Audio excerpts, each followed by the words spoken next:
اسلام کا پہلا حکم ہے جمعے کے دن تم مومنوں سے، امام زمانہ کی فوج سے، تم لوگوں سے امام زمانہ کا اور ائمہ کا کیا ہے کہ غسل جمعہ ضرور کرنا، کچھ کرو نہ کرو مگر غسل جمعہ. اور یہ دو عالم بیٹھے ان کی موجودگی میں پڑھ رہا ہوں، توضیح المسائل جا کے پڑھ لیجئے. اگر آپ کو یہ معلوم ہو جمعے کے دن پانی نہیں ملے گا تو جمعرات میں کر لیجئے، جمعے کی صبح میں کر لیجئے، جمعے سے پہلے کر لیجئے، جمعے کے بعد کر لیجئے، غروب سے پہلے کر لیجئے. اور اگر بالکل ہی بھول جانے والا ہے، کچھ یاد نہیں رہتا، تو اگر سٹرڈے کو یاد آ جائے تو سٹرڈے کو کر لیجئے. مگر زور سے بولیے بھائی، اب دانت چھوڑ دیجئے، اب کلاس کی طرح سمجھیے کیا، مگر ضرور کریے، چاہے جمعرات کے دن کریے چاہے سٹرڈے کو کریے، مگر کریے. فائدہ کیا ہے؟ فائدہ آپ کو بتا رہا ہوں. کہتے ہیں غسل جمعہ کرنے کے بعد انسان گناہوں سے، خصوصاً ایک ہفتے کے گناہ، یہ جو ایک غسل ہے نا 2-3 منٹ کا، تمہارے پورے ہفتے کے گناہوں کو جلا کر راکھ کر دیتا ہے، اور ایسا کر دیتا ہے جیسے ماں کے پیٹ سے ابھی پیدا ہوئے. چونکہ جمعہ ہے، جمعے کا دن گزرا تو میرے اوپر واجب ہے میں معرفت کراؤں. سنیچر کے دن کر لیجئے، جمعرات کے دن. ہر آدمی کو، ہر سپاہی کو تاکید کیوں کی جا رہی ہے کہ جمعے کے دن غسل کریں، جمعے کے دن غسل کریں. اتوار میں مطلب جمعرات میں کر لیں، بھول گئے تو سنیچر میں کر لیں، مگر کر لیں. کھانا بیچ دیں مگر کر لیں، گناہوں سے پاک ہو جاتے ہیں. کیوں؟ روز نہاتے تھے اپنی مرضی سے، آج نہا رہے ہو خدا کی مرضی سے. تو اب اللہ اجر دیتا، رحمتیں برسانا شروع کر دیتا ہے، رحمتیں برساتا ہے. ابھی ایک مسئلہ اور بیان کروں گا، لیکن پہلے بتا دوں کیوں غسل کرایا جا رہا ہے. اس کی وجہ سنیے، انشاءاللہ جو ابھی تک نہیں بولے گا وہ اس جملے پہ بولے گا، چونکہ بڑا جملہ ہے. کیا ہے؟ ہر آدمی غسل کرے، مرد ہو عورت ہو، جس میں ذرہ برابر بھی شعور ہو وہ کرے. کیوں؟ اس لیے کہ اس دن آنا ہے غدیر کے وارث کو، اس دن آنا ہے امام زمانہ کو، وہ ہے صاحب تطہیر. سارے پاک ہو جاؤ، چونکہ وہ پاکیزہ لوگوں سے ملے گا، نجس لوگوں سے نہیں ملے گا. سمجھ رہے؟ غسل جمعہ ضرور کرو. کیوں؟ اس لیے کہ وہ امام آئے گا جمعے کے دن. غسل کے مسائل میں ایک مسئلہ اور میں کلیئر کر دوں، جوانوں سنو، چونکہ آج کل یہ بھی چل گیا ہے کہ مسائل بیان نہیں ہونے چاہیے ممبر سے. دیکھیں شیطان کس طرح داخل ہو رہا ہے ہمارے اندر. پہلی تو بات یہ جو مسائل بیان نہ کرے، یہ مسائل بنی امیہ کے ہیں. آپ بتائیے بھائی مسائل کس کے ہیں؟ مسائل ہیں علی کے، اولاد علی کے، اہل بیت کے.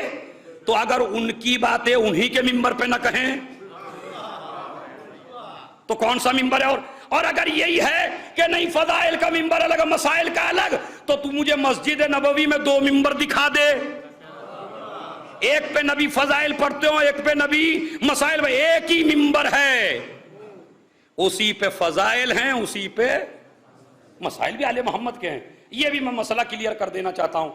اگر آدمی کے اوپر جمعے کے دن 2-3 غسل ہو گئے، 2-3 کا مطلب ایک تو جمعے کا ہی ہے، اتفاق سے جمعے کے دن غدیر پڑ گئی تو ایک غسل، ہاں بولیے زور سے بھائی، ایسے نہیں، ایک غسل غدیر کا ہے، ایک غسل جمعے کا ہے. اسی میں کوئی مر گیا، میت کو بھی چھو لیا، اب ایک غسل یہ ہے. ایک غسل اپنے اوپر واجب کر لیا چونکہ شادی شدہ ہیں. کتنے غسل ہو گئے؟ 4. تو اسلام یہ نہیں کہتا ہر وقت حمام میں ہی رہو. اسلام کیا کہتا ہے؟ نیت کرو واجب غسل کی، جو تم نے اپنے اوپر واجب کیا ہے اس کی نیت کر لو، اور ان تینوں غسلوں کو بھی نیت میں شامل کر لو. غسل ایک کرو گے ثواب 4 کا ملے گا. یہ بتانا چاہیے مجلسوں میں ضرور، اس لیے کہ اگر آپ کو یہی نہیں پتا ہے تو امام باڑے میں کیسے آئیں گے آپ؟ مجلس کیا پتا ایک جوان جسے غسل نہ آتا ہو وہ امام باڑے میں آ رہا ہو، مسجد میں جا رہا ہو، ماتم میں جا رہا ہو، مجلس میں آ رہا ہو، تو غلط کر رہا یا نہیں کر رہا؟ جب جاہل رہتے ہوئے شرم نہیں آتی تو عالم بننے میں کیا شرم ہے بھائی؟ چلیے غسل جمعہ ضرور کرو. دوسرا عمل جمعے کے دن جس سے آپ کو غافل نہیں ہونا، اسلام کیا کہتا ہے اسی کتاب میں پڑھیے مفاتیح الجنان میں کیا لکھا ہوا ہے.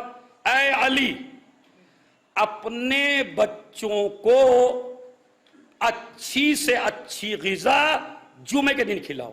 نہیں غور کیجئے، اتنی ہلکی نہیں ہے جتنی آپ نے واہبکا کی ہے. غور کیجئے گا، بڑا مسئلہ ہے، چونکہ جب سوچیں گے تو ذہن میں آئے گی بات. کیا؟ اے علی، اپنے بچوں کو اچھی سے اچھی غذا جمعے کے دن کھلاؤ. اب اس کا مطلب یہ نہیں کہ آپ سنڈے کو اچھی نہ کھلائیں، منڈے کو اچھی نہ کھلائیں، نہیں، ہر دن اچھا کھلاؤ. واجب ہے اچھا کھلانا تمہارے اوپر. یہ جو بیوی اتنا لمبا چوڑا صحرا باندھ کے لائے ہو، اس کا حق واجب ہے اچھا کھلانا، اچھا پہنانا، اچھی جگہ رکھنا واجب ہے. جیسے نماز واجب ہے، روزہ واجب ہے، حج واجب ہے، ایسے ہی جوان کے اوپر روزی کمانا بھی واجب ہے تاکہ بیوی بچے بھیک نہ مانگیں. نماز سے بھی زیادہ ضروری ہے اچھی جاب کرنا، کام کرنا، حلال کمانا. کیونکہ حلال کھلاؤ گے تو مسجد کے بھی لائق ہوں گے، مجلس کے بھی لائق ہوں گے. حرام کھلاؤ گے تو نہ مجلس کے لائق رہیں گے نہ مسجد کے لائق رہیں گے. اب سنیے کیا کہتے ہیں، اچھی سے اچھی غذا، بولیے زور سے، اپنے بچوں کو جمعے کے دن کھلاؤ. کیوں؟ 2 دن ایسے ہیں جن میں اسلام نے اچھا کھانے اور اچھا ویسے تو کہا پورے سال پہنو، مگر 2 دن بڑے عجیب ہیں. ایک غدیر کا دن اور ایک جمعے کا دن. جمعے کے دن بھی ہے سب سے اچھا کھاؤ کھلاؤ، اور غدیر کے دن بھی ہے سب سے اچھا کھلاؤ. اپنے بیوی بچوں کو ایسی شاپنگ کراؤ غدیر سے پہلے کہ پورے سال تمہاری بیوی کے منہ سے غدیر کا ذائقہ نہ جانے پائے. اپنے بچوں کو اتنی اچھی ڈریسیں دلواؤ، کپڑے دلواؤ بیوی بچوں کو غدیر سے پہلے. فلسفہ کیوں بتا رہا ہوں؟ فلسفہ کیا ہے؟ امام سے پوچھا کیوں کھلائیں بچوں کو جمعے کے دن سب سے اچھا؟ کہا تاکہ تمہارے بچے جمعے کے آنے کا انتظار کریں. ارے بھائی جملہ ضائع کر دیا آپ نے.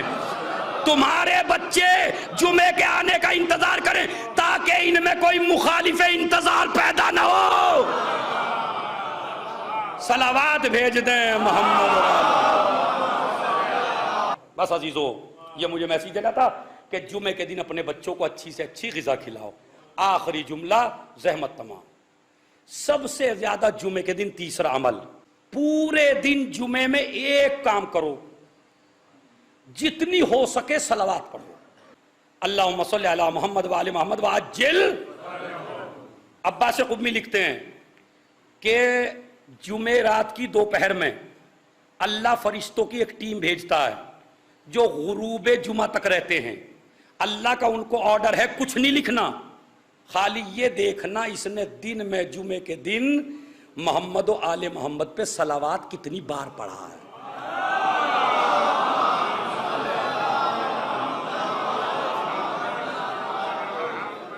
اور یہ جو تم نے ایک بار پڑھی نا اب سب نے مل کے، اس کا میں بتاؤں، اگر آپ کو کوئی پریشانی ہو، کوئی مصیبت ہو، کسی پرابلم میں ہو تو کبھی اکیلے صلوات نہ پڑھو.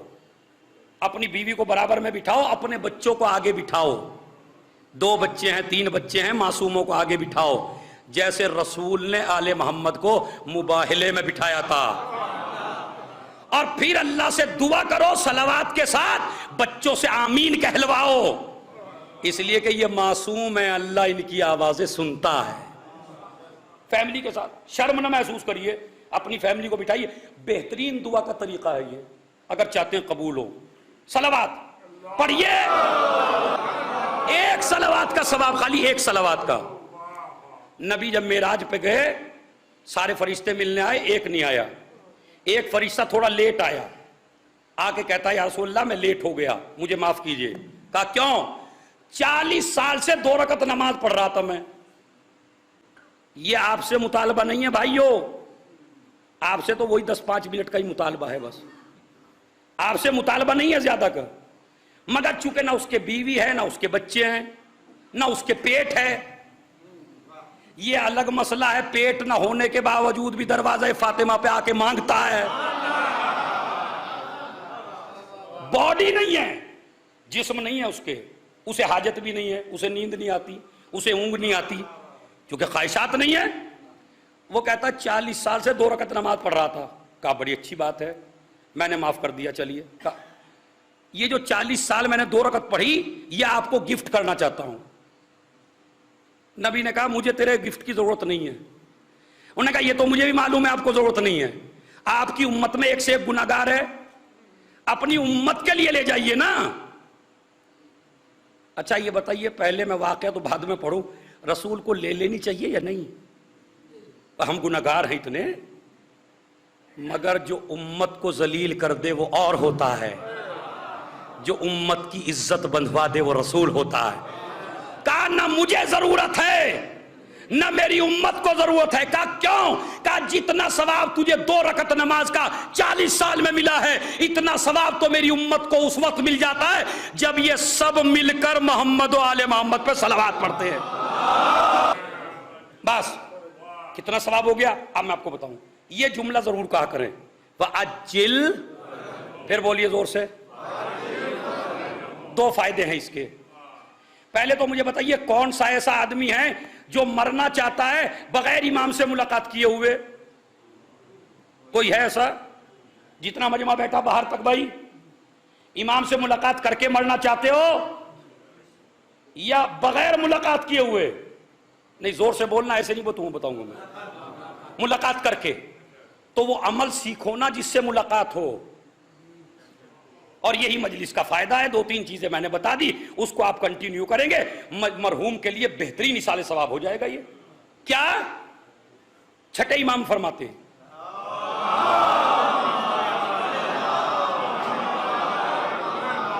باجل، جو انسان 100 مرتبہ یہ والی صلوات پڑھے، کون سے والی؟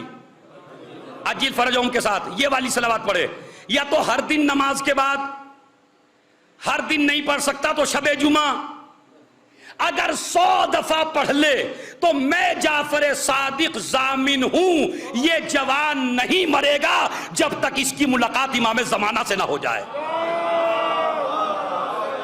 ایک مسئلہ۔ دوسرا مسئلہ، بس میں نے زحمت تمام کر دی، وہ کیا؟ جب آپ عجل فرجہم کہتے ہیں نا تو امام ادھر سے کہتا ہے پروردگار یہ میرے لیے دعا کر رہے ہیں، میں ان کے لیے دعا کر رہا ہوں، ان کی ساری پریشانیوں کو دور کر دے۔ اس جملے کے بعد امام تمہارے لیے دعائیں کرتے ہیں۔